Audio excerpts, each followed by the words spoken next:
3 ছাত্র আটকের ঘটনায় উত্তরা পূর্ব থানায় ঘেরাওয়ের পর উত্তরা পশ্চিম থানায় হামলার ঘটনা ঘটে। সন্ধ্যায় এ হামলা চালান বৈষম্য বিরোধী শিক্ষার্থীরা।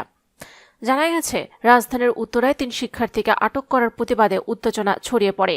মঙ্গলবার বিকেলে উত্তরা 13 নম্বর সেক্টরের গায়সুল আজম এভিনিউ সড়কে বৈষম্য বিরোধী ছাত্রদের আয়োজিত এক সভা থেকে আকাশ, রবিন ও বাপ্পি নামের 3 শিক্ষার্থীকে আটক করে পুলিশ।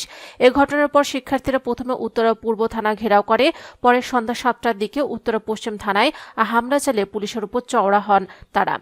হামলার সময় থানার সহকারী উপপরিদর্শক মহাদেব মারধরের শিকার হন। শিক্ষার্থীদের দাবি, তাদের আটক সহপাঠীদের উত্তরা পূর্ব থানায় রাখা হয়েছে। তবে জানা যায়, প্রকৃতপক্ষে 3 শিক্ষার্থীকে উত্তরা পশ্চিম থানা পুলিশ আটক করে পূর্ব থানার হেফাজতে দেয়। এতে উত্তেজিত হয়ে শিক্ষার্থীরা উত্তরা পশ্চিম থানায় গিয়ে ইট পাটকেল নিক্ষেপ ও থানার গেটে হামলা চালায়। এ ঘটনায় পুলিশের একাধিক সূত্র হামলার বিষয়টি নিশ্চিত করেছেন। উত্তরা বিভাগের উপপুলিশ কমিশনার রনক জাহান শিক্ষার্থীদের সঙ্গে আলোচনার সময় বিষয়টি স্বীকার করেন।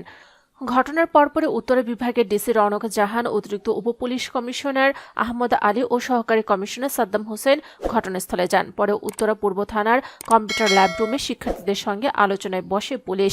আলোচনার মাধ্যমে পরিস্থিতি শান্ত হয় এবং পুলিশের আশ্বাসে শিক্ষার্থীরা আন্দোলন স্থগিত করে।